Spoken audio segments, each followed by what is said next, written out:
Managing a Concrete Slab Installation Lesson. Quality is an integral part of our culture at Cleveland Construction.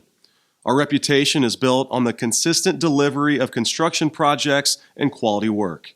As construction managers, monitoring and verifying the quality of work in the field remains the most significant phase of any construction project. In this lesson, we will discuss how to plan and manage the placement of exposed interior concrete slabs.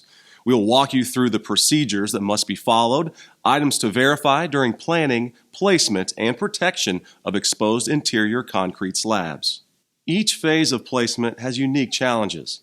The more time you spend planning the placement, the more likely you are to accomplish and deliver a quality slab. Plan the work and enforce your plan. Don't expect what you don't inspect. When you complete this lesson, you will understand the planning procedures you must take before the placement of a concrete slab, the proper building environment for placing concrete, the items that need to be verified before, during, and after the placement stage, how and when to inspect the subcontractor's equipment, the subbase subgrade systems and materials, proper way to conduct a concrete slump test, the different types of slab reinforcement applications, the proper sequence and purpose of each finishing machine, what can go wrong during the finishing stage and how to prevent it, concrete curing processes, how to verify the contraction joints and the saw cutting process, and the procedures for protecting and cleaning of new concrete. Regardless of your experience, the information covered in this video has been created to improve your awareness of the critical stages of managing the placement of exposed interior concrete slabs. We intend to give you basic information and tips so you can ask the right questions at the right time and verify the quality of our subcontractors' work. At Cleveland Construction, our ultimate goal is to consistently deliver a high-quality concrete slab.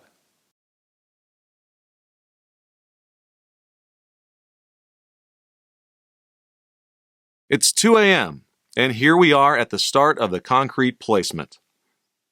Watch the flow of the concrete trucks and the progression of the screed systematically from left to right. Note also the labor force. There is a group working with the concrete trucks to initially place the concrete. The other crew is working in conjunction with the laser screed to provide the initial float on the floor. You see that there is sufficient labor available to keep this process flowing smoothly and without interruption. Notice the edge protection, plastic sheeting, that has been placed along the right side to protect the previously completed concrete slab. You see that there is also labor devoted solely to finishing the edges adjacent to the finished slab. Take note that the flow of concrete trucks has been steady and without interruption, allowing the contractor to place this concrete continuously. On the right side, you will now start to see the first finishing machines, the float pans, starting to work the slab.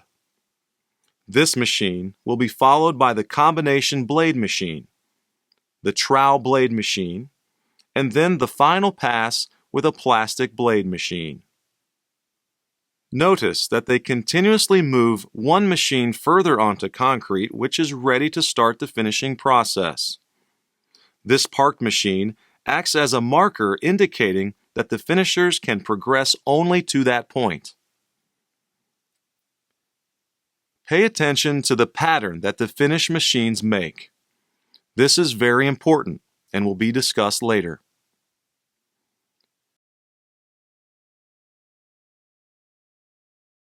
If you pay close attention, you will also see that someone continues to finish the edges of the concrete. Although some hand finishing is required, it is important to minimize this practice as there will be color and finish differences from the main slab area. At times, you will note that the machines stop and wait. The finishers are waiting for the concrete to cure enough for an optimum finish. Note the small trowel machine being utilized along the edge. Keep an eye on the surface of the concrete. Notice how the surface appearance changes as the sequence of finishing machines completes their work. After the final finish, you will clearly see that the surface is perfectly smooth and glossy. As the concrete placement work begins to wrap up, you can see that the saw cut crew has begun layout for cutting. They measure carefully and mark their lines with non-staining chalk. Hopefully, you've noticed that placing concrete slabs is a challenging and multi-step process. What you saw in this time-lapse video was the end result of significant and careful planning by many different parties. Like every other aspect of your project, a quality installation begins with good planning. So that is where we'll start this lesson. Pre-placement planning. In order to have a successful concrete slab, it's necessary for the project manager to schedule and hold a pre-placement meeting prior to concrete placement. It is the policy of Cleveland Construction, regardless of your project specifications, to hold this meeting. At a minimum, the meeting should include the concrete subcontractor, concrete supplier, testing agency, all job-specific Cleveland Construction management, and any subcontractor whose work is directly affected with the slab placement. It is necessary for all project managers and superintendents to be aware of the details of your project, including plans, specifications, addendums, submittals, manufacturer's recommendations, and the owner's expectations. An effective pre-placement meeting will cover all the job-specific details of the concrete slab installation. These meetings should follow Cleveland Construction's pre-installation meeting agenda template. Every pre-placement meeting will be project-specific. However, here are a few items that should be gathered to prepare you. Submittals. Following subcontractor awards and prior to the pre-placement meeting, the project manager will gather the necessary information, including subcontractor qualifications, ACI finisher certifications, concrete supplier qualifications, concrete mix design data, sub-base specifications, and densification and joint sealant contractor qualifications, as well as the data for each product they will be using. Generally, this information will come as separate packages, but all this information must be approved by the architect and then further reviewed and discussed in detail at the pre-placement meeting. The superintendent is required to have all approved submittals available on site prior to the pre-placement meeting. Placement plan and joint layout. The next step, prior to the pre-placement meeting, is to contact your concrete subcontractor and make sure they provide you with their project-specific placement plan. This plan should include the placement locations, placement dates, construction joint location, and means of building access and egress.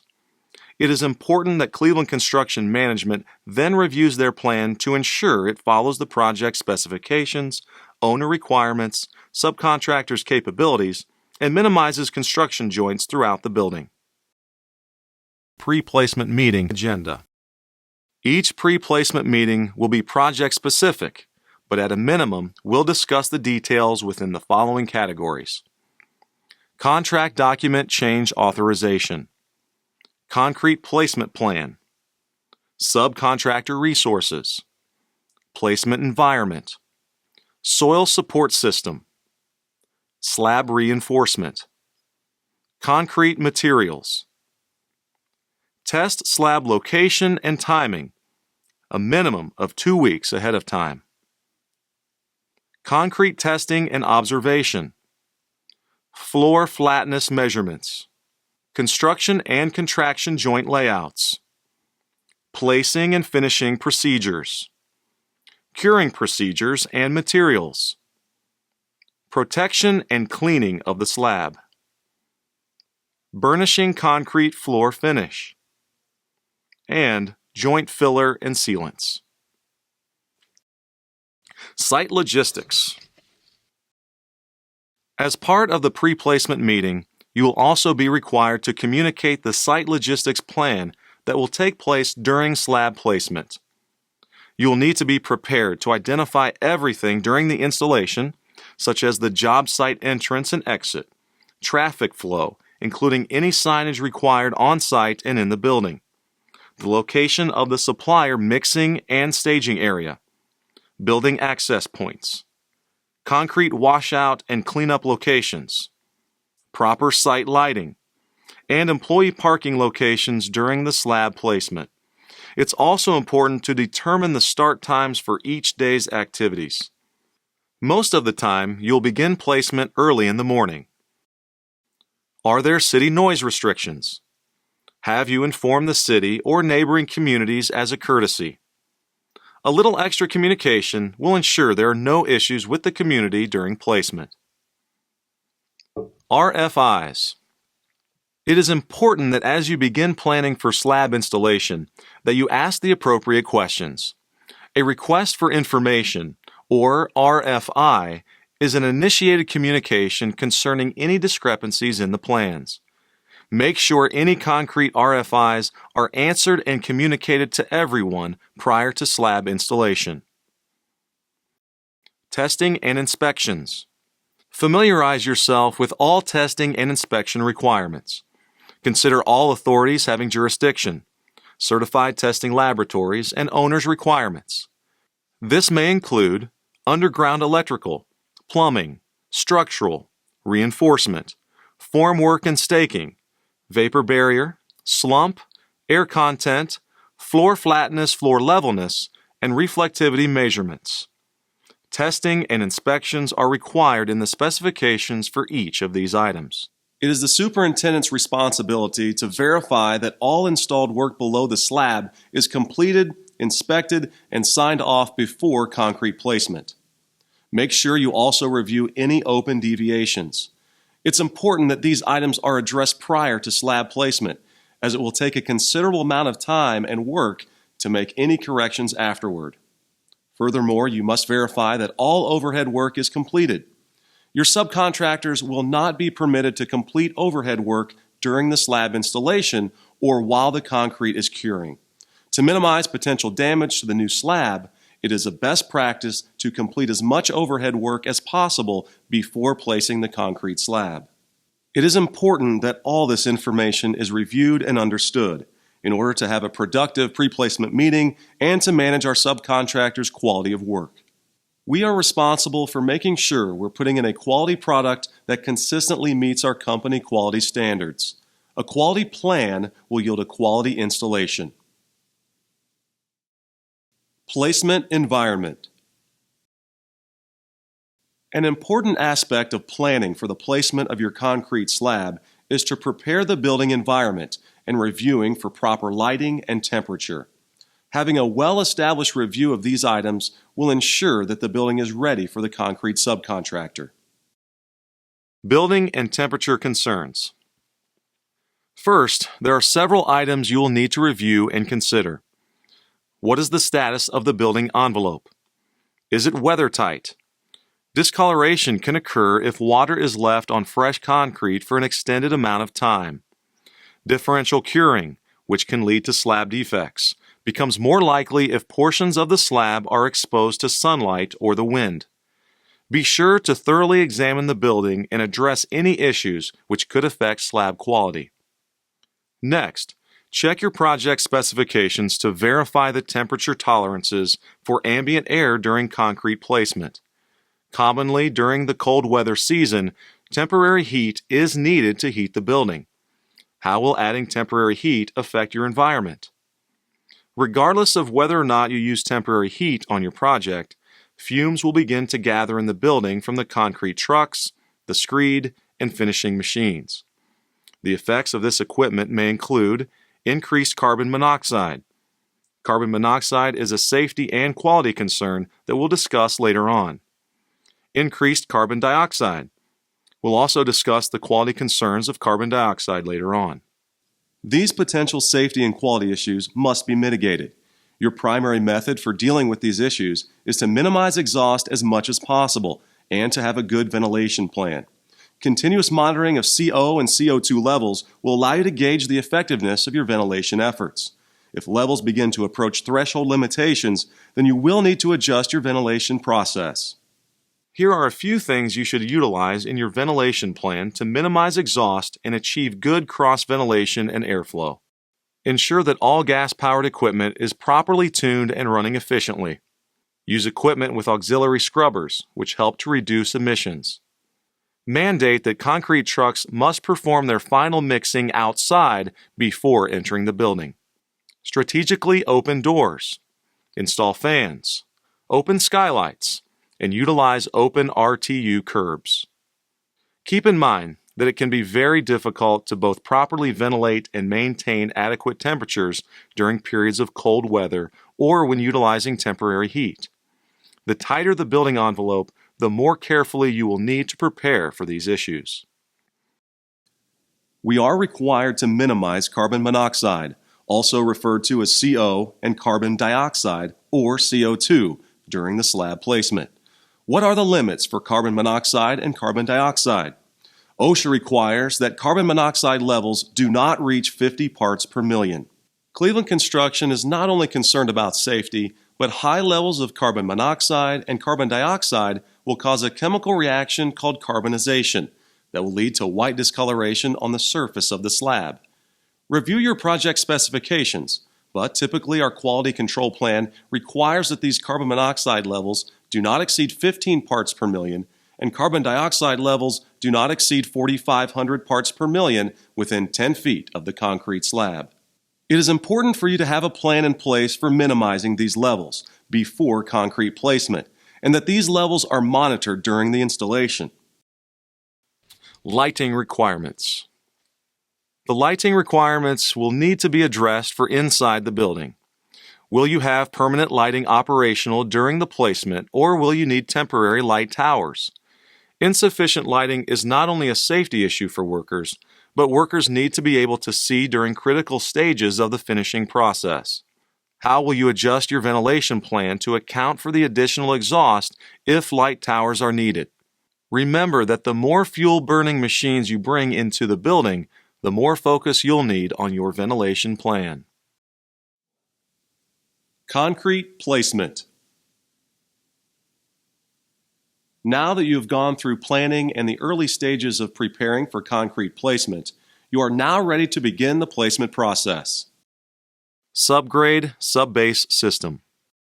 The subbase is the aggregate stone that supports the concrete slab. There are several items that must be verified with your project's base materials. These include your subgrade and benchmark, the profile of stone, elevation of the stone, and compaction and proof roll. Review your project specifications for details and testing that may be required for each of these items. Confirm one benchmark elevation during the planning stage and make sure you communicate this measurement to everyone.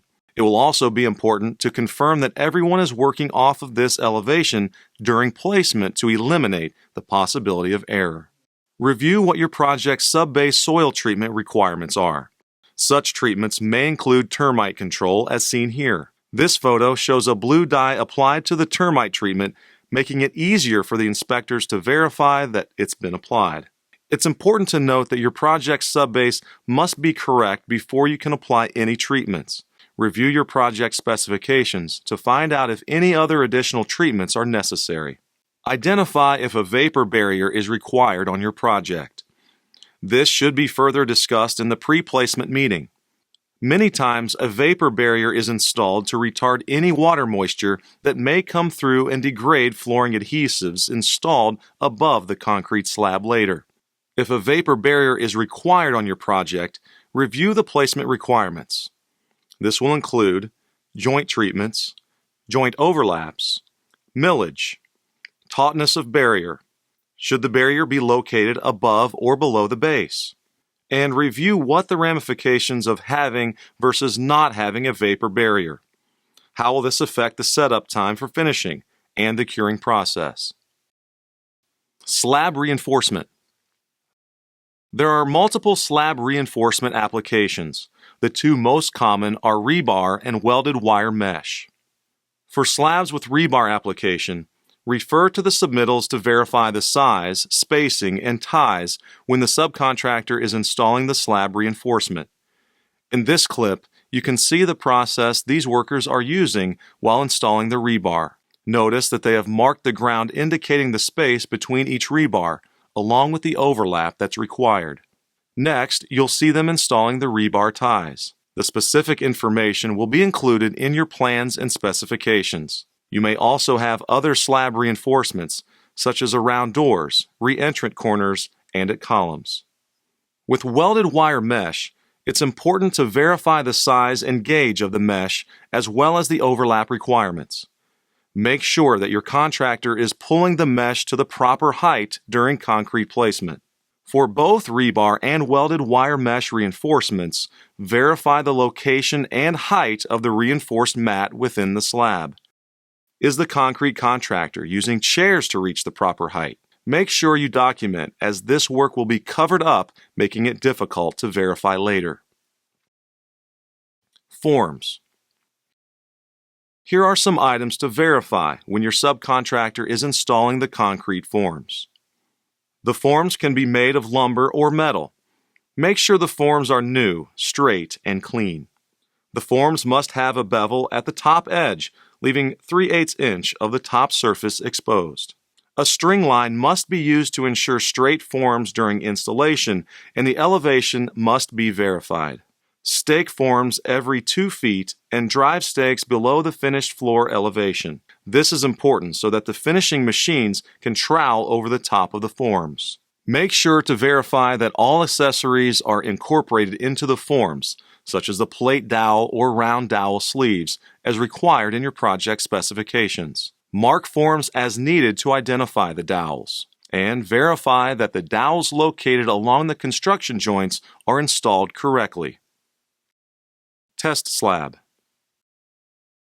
The subcontractor should begin with a test slab in a designated area. If we start with a good plan, this test slab is going to demonstrate if you have everything planned out correctly.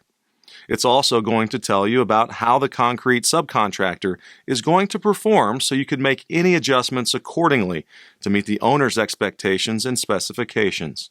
The goal is for the test slab to meet all project requirements and serve as the benchmark of acceptance moving forward.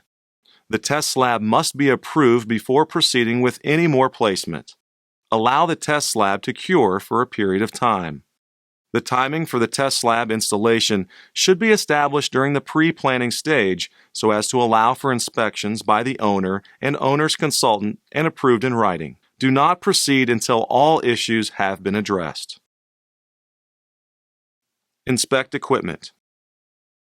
When the concrete subcontractor arrives on site, take the time to inspect their equipment. Develop a list of the equipment that's needed and verify that they have the proper amount of equipment per their placement plan. Inspect for equipment leaks and cleanliness. Do they have enough finishing machines? Does the laser screed look well maintained? Is the screed calibrated and elevation verified? Ask your concrete subcontractor these questions before they begin the work. If they can't provide you answers to your questions, or you don't have a comfortable feeling that they can perform, stop the work and escalate the conversation to Cleveland Construction upper management.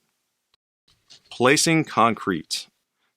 During placement, it is important to observe how the concrete subcontractor's labor is being utilized for each task. Confirm that the subcontractor has sufficient labor to adhere to the placement plan. This includes workers vibrating at the forms, dowels, embeds, adjacent slabs, verifying placement behind columns and around doors. Make sure the workers are floating the entire floor after the laser screed. Edge workers should be working on the visqueen protection on any adjacent slabs and should be carefully cleaning any debris or splatter that could affect the finished concrete. Concrete slump test. The testing agent will perform multiple slump tests during the placement. This is to ensure that the concrete mix is within specifications and is consistent with the approved mix design. The measured slump must be within a set range or tolerance from the target slump. Refer to your project specifications for slump test intervals and tolerances. You don't need to be a certified testing agent, but you do need to be aware of how the slump test should be performed. Make sure you verify that the test is being performed according to the following steps. First, clean the cone. Dampen with water and place on the slump plate. The slump plate should be clean, firm, level, and non-absorbent. The sample of concrete must be collected from the middle of the truck to perform the slump test. Stand firmly on the foot pieces and fill 1/3 the volume of the cone with the sample. Compact the concrete by rodding it 25 times. Now fill to 2/3 and again rod 25 times, but just into the top of the first layer. Fill to overflow, rodding again this time just into the top of the second layer. Top off the cone until it overflows. Level off the surface with the steel rod using a rolling action. Clean any concrete from around the base and top of the cone. Push down on the handles and step off of the foot pieces. Carefully lift the cone straight up, making sure not to move the sample. Turn the cone upside down and place the rod across the upturned cone. Measure and report the distance from the bottom of the rod to the top of the sample. If the sample fails by being outside the tolerance, by being too high or too low, then another test must be taken. If the next sample fails, the remainder of the batch should be rejected.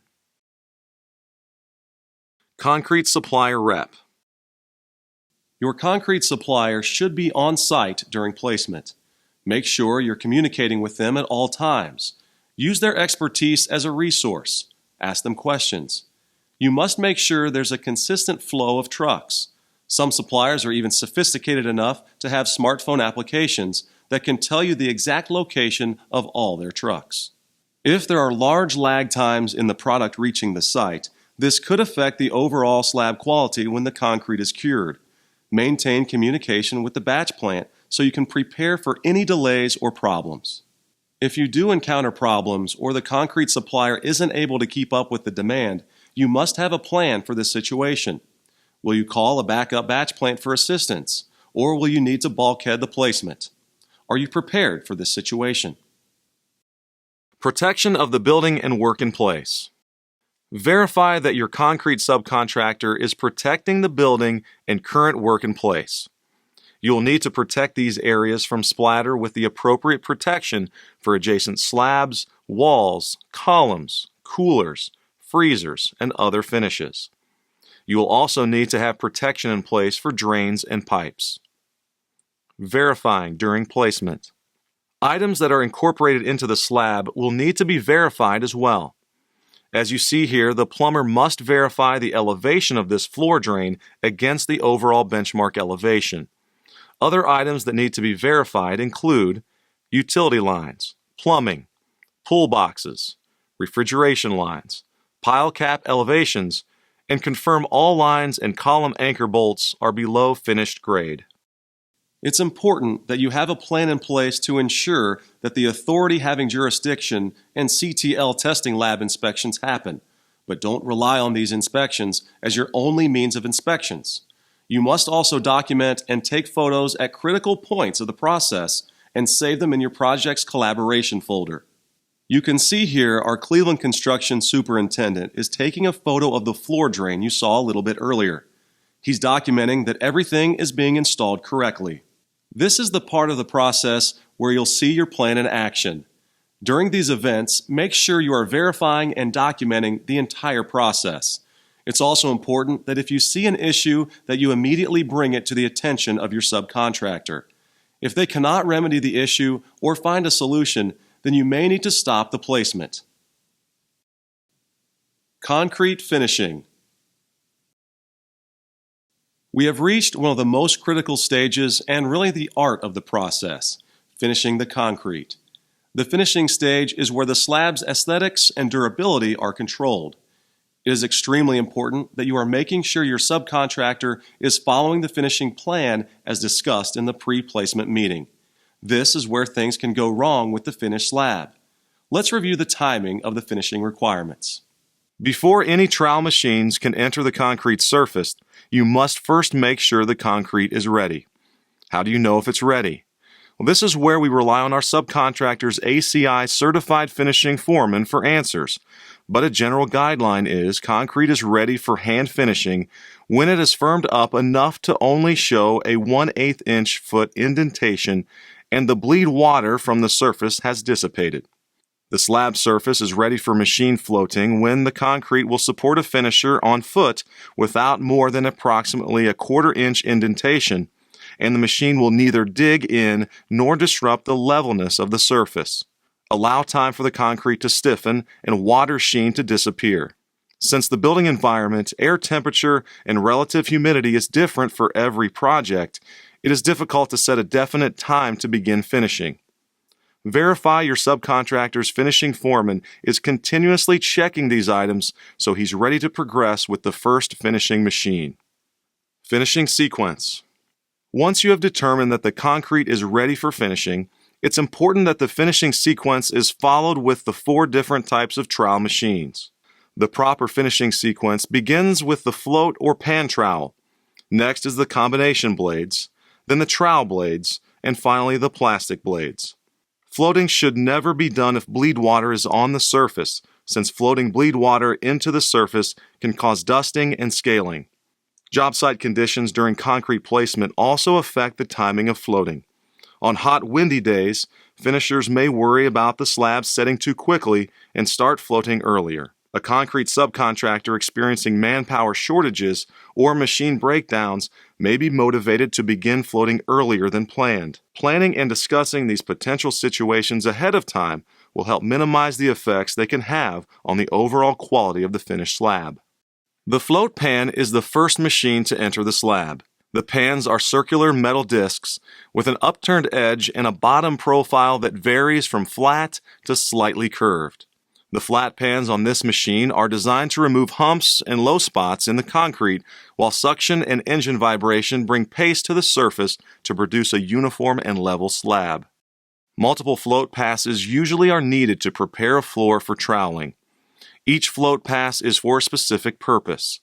Make sure the finishers are moving in a specific pattern following the proper floating procedures. Monitor operations to ensure compliance with what was set in the pre-placement meeting.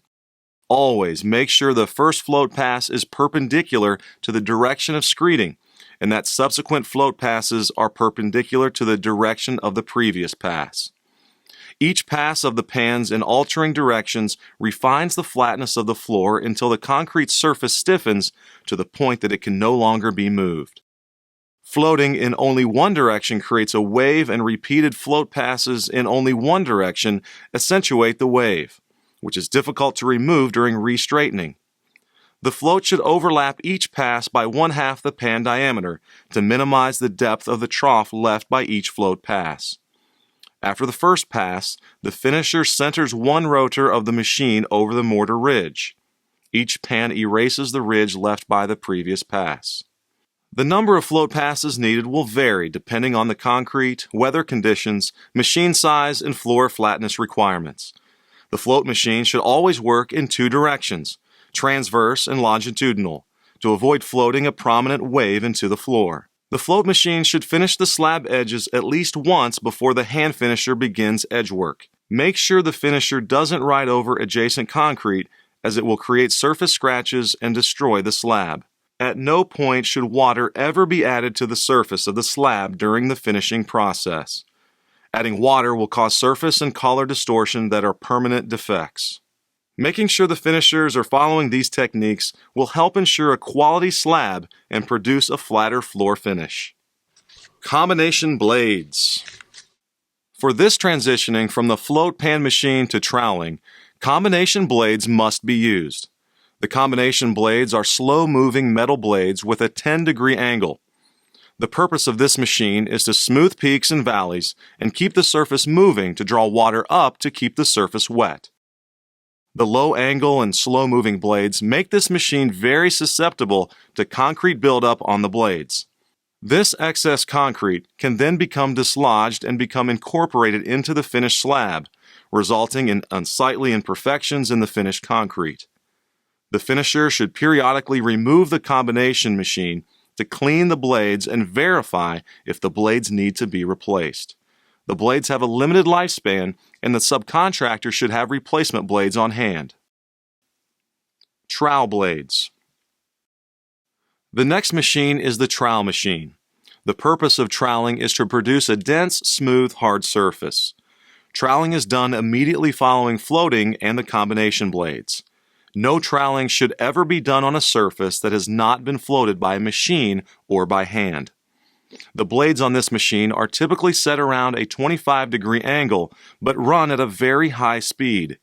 If the trowel blade is tilted or pitched at too great an angle, an objectionable washboard or chatter surface will result.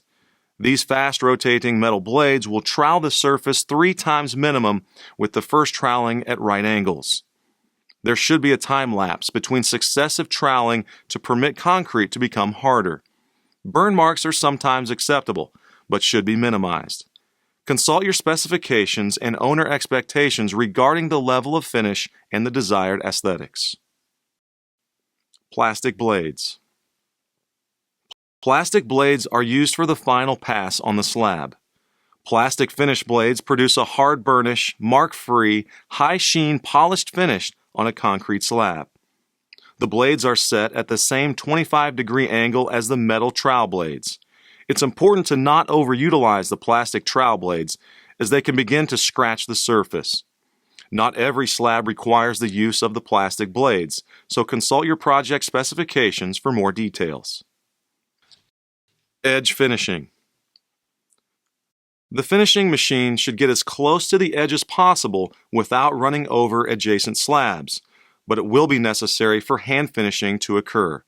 During the finishing process, edges, columns, pits, and penetrations should be finished with a power trowel and hand trowel. Make sure your concrete subcontractor has finishers dedicated to troweling the construction joints and edges. Here are some other important finishing tips to remember. Finishing machines should never be left on the slab. Machines not in use must be transported from the slab and placed on plywood or stored on the subcontractor's trailer. Trowel machines should not be driven on existing cured slabs for transport. Trowels must be carried off the slab surface. And ensure your concrete subcontractor has provided a sufficient amount of finishers to work on edges, columns, drains, pits, and penetrations. This detail work is often overlooked and can negatively affect the finished concrete. Orientation of the finishing machines. At first glance, it may look like each finishing machine is wandering around on the slab aimlessly, but as it was mentioned earlier, each machine has a purpose. The float pan will run perpendicular to the screed strike-off. The following machines will finish the slab at 90 and 45-degree angles. This time-lapse video shows the pattern of each finishing machine a little clearer. As the float pan moves into the picture, it's running up and down perpendicular to the screed strike-off and only up to the finishing boundary that is ready for finishing. Now the same float pan is running the opposite direction. You can see now the combination blades have entered the slab and are running at 90 and 45-degree angles. At this point, there are multiple float and combo blades finishing. The third step is now the fast-moving trowel machine, which has come into the picture. You may start to notice that a few times you'll see the metal trowel and plastic blade machine waiting for the concrete to be ready for their different type of machine. You can now start to see that the lines that the first finishing machines made in the slab are now disappearing, as the plastic blades are giving a glossy appearance to the slab. Curing process.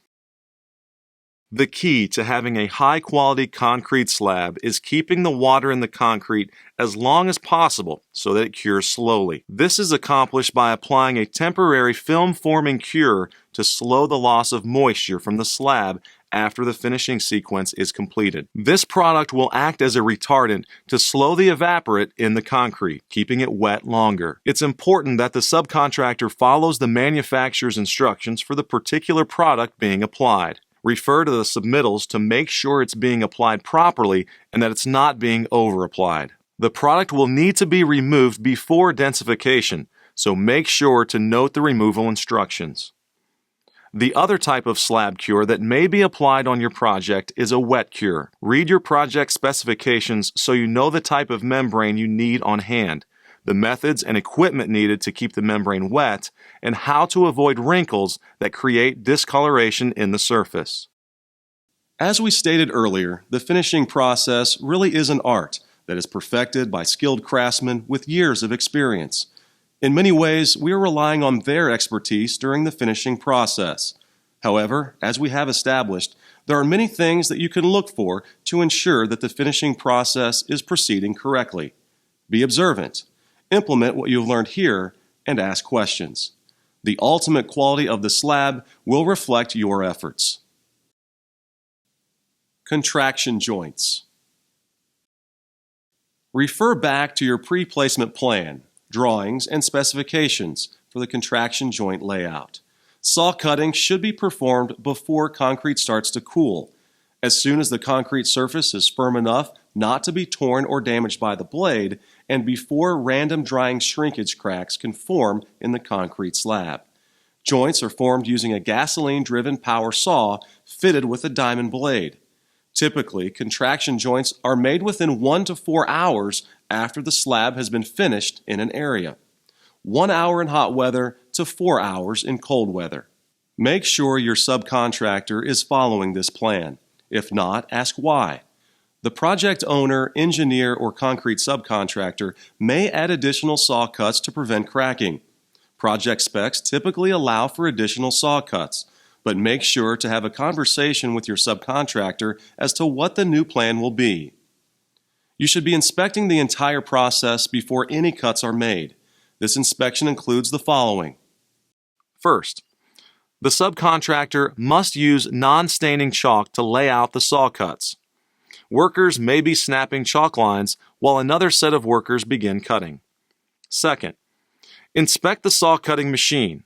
Make sure the equipment is from an approved manufacturer. Third, ensure the equipment is clean, free of dust and saw latents. Fourth, the blade should be clean and sharp to minimize raveling. Fifth, ensure the operation and effectiveness of the dust collection system to minimize silica exposure. Remember, silica is a potential hazard and safety concern, but excess accumulation of dust can also negatively affect the curing of the slab. Sixth, the feet of the machine should be protected to prevent surface scratching. Seventh, verify the depth and width of the cuts by spot checking with your concrete crack gauge and refer back to the project specifications. Make adjustments if needed. Eighth, make sure that joint savers are being used where vertical and horizontal cuts meet to prevent cracking and spalling. Ninth, verify the subcontractor is finishing off the saw cuts to the columns. The saw cut machine can't reach the columns, so it will be necessary for the subcontractor to use a smaller saw with a diamond blade to continue cuts to the columns and building edges. Construction joints. Construction joints are the starting and stopping points where your forms were placed for each pour. At no point during the initial saw cutting operation should the subcontractor be cutting any construction joints. The construction joints should never be cut until the joint has cured and cracked on its own. This is very important.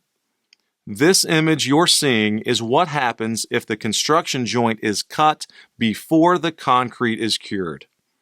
Almost never will the cracked concrete and the saw cuts be the same.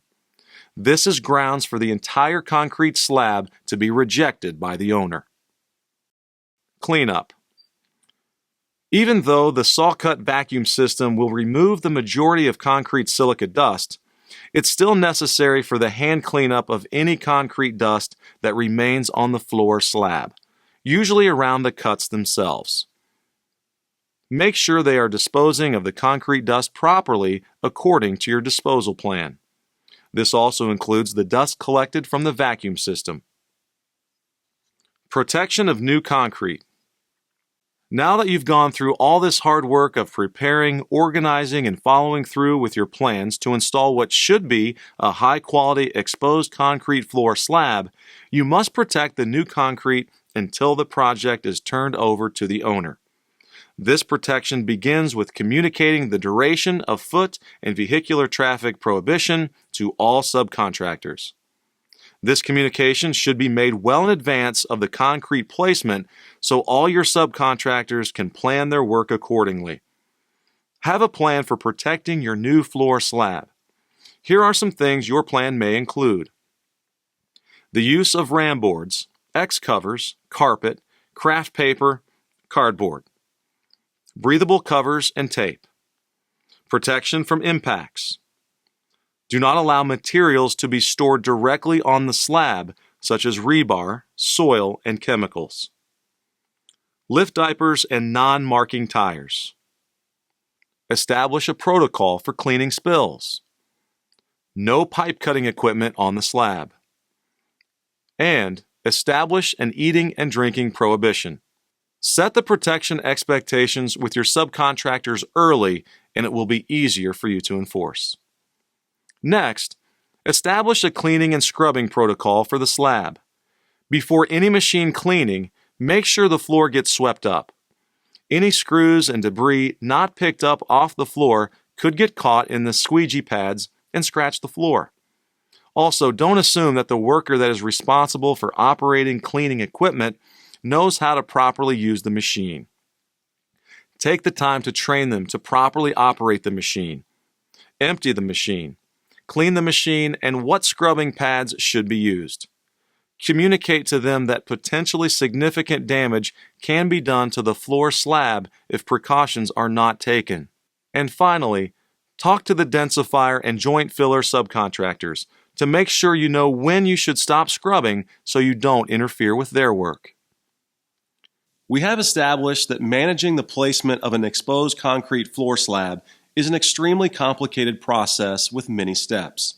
Your best chance of success is to break down these complicated steps into manageable pieces. As managers, we are required to plan, observe, verify, and document each step of the process. In this video, we've laid out the details that you should be aware of as you begin this work on your project. Now that you have a few more tools in your knowledge toolbox, it will be easier for you to successfully manage a concrete slab installation.